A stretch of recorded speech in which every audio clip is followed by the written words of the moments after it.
So hey guys welcome back to my channel. তো আবারও একটা নতুন ভিডিও নিয়ে চলে আসলাম। তো আজকে হচ্ছে যে 23শে জানুয়ারি সরস্বতী পুজো। তো আজকে আমাদের কলেজে একটি অনুষ্ঠান হবে। তো সেই অনুষ্ঠানে আমি যাচ্ছি এবং আমার সঙ্গে কিরণ যাচ্ছে, আমরা দুজন মিলে যাচ্ছি। তো আজকের ভিডিওটি অনেক মজাদার হবে আর আজকে আমার নতুন ক্যামেরায় ফার্স্ট ভিডিও হচ্ছে এটা। তো চলো আজকের ভিডিওটি শুরু করি, লেটস গো।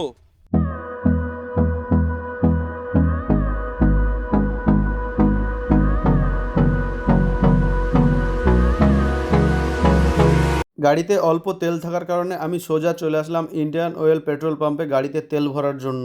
আর তেল ভরার সঙ্গে সঙ্গে এটা কি ভরে দিচ্ছে আমি নিজেও জানি না। ওরা বলছে নাকি এটা ভরলে মাইলেজ একটু বেশি দেয় আর ইঞ্জিন একটু ক্লিন থাকে, সেই জন্য আমিও 2 প্যাকেট ভরে নিলাম। তো আমার গাড়িতে তেল ভরা কমপ্লিট হয়ে গেছে, এখন আমি সোজা চলে যাব কলেজে। তো চলো একদম কলেজ গিয়েই দেখা হচ্ছে।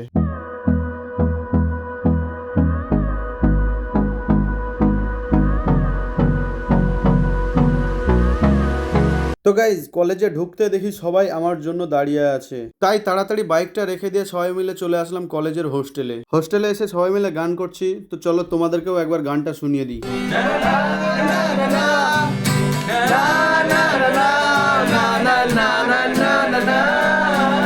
किताबों के बोल गाया देना तो खुद पापा ने सिखाया। इधर देख 99 मार्क्स माओगे तो खड़ी वरना छड़ी। इधर देख पर हथेली पर अल्फा बीटा गामा का छाला कॉन्सेंट्रेटेड SO4 ने पूरा बचपन मिलाया।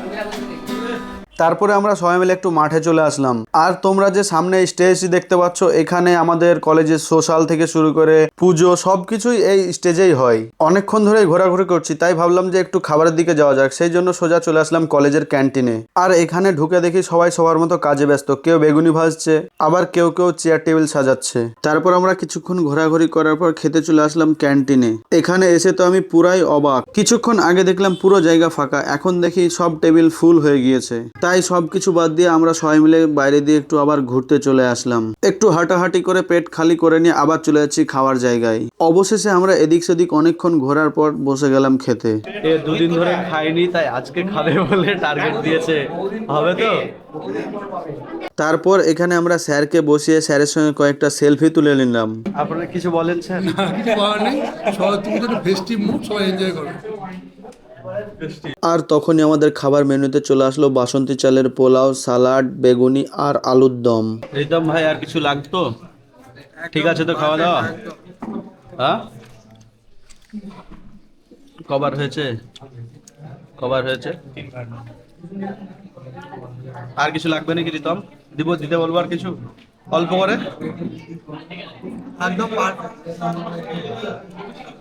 খাওয়া দাওয়া কমপ্লিট করে এখানে আমরা প্ল্যান করছি যে কোথায় ঘুরতে যাব। তখনই স্যাররা ডেকে বললো যে চল স্টেজে চল, গ্রুপ ফটো তুলবো। তাই আমরা সবাই মিলে চলে আসলাম স্টেজে গ্রুপ ফটো তোলার জন্য। তারপর আমরা কলেজের সমস্ত কাজ কমপ্লিট করে চলে আসলাম ঘুরতে। কোথায় আর ঘুরতে যাব, এদিক সেদিক না ঘুরে সোজা চলে আসলাম বহরমপুর গার্লস কলেজে। এদিক সেদিক না তাকিয়ে আমরা সোজা কলেজের ভিতর ঢুকে পড়লাম। আর কলেজের ভিতরে ঢুকে কি দেখলাম আমরা, এখানে তো বহরমপুর গার্লস কলেজের তরফ থেকে একটি ছোট্ট মেলা বসেছে। আর এই মেলায় শুধু পাওয়া যায় নিজের বাড়ির তৈরি জিনিসপত্র। কেউ নিজের বাড়ির তৈরি খাবার বিক্রি করছে, তো কেউ নিজের বাড়ির তৈরি অনেক কিছু বিক্রি করছে। এখানে তো আবার বাড়ি থেকে তৈরি করে আনা তাঁতের শাড়িও বিক্রি করছে। তো গাইজ আজকে অনেক কিছুই ঘুরলাম আর আপনাদেরকেও অনেক কিছুই দেখালাম। তো আজকের ভিডিওটি এই পর্যন্ত। কেমন হয়েছে সবাই অবশ্যই কমেন্ট করে জানাবেন। আর যদি ভালো লেগে থাকে তো চ্যানেলটিকে সাবস্ক্রাইব করে ভিডিওটিতে একটি লাইক দেবেন। তো দেখা হচ্ছে আবার নেক্সট ভিডিওতে।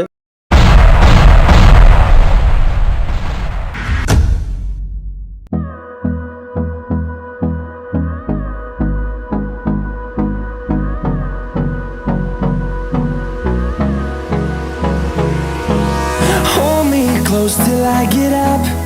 Time is barely on our side.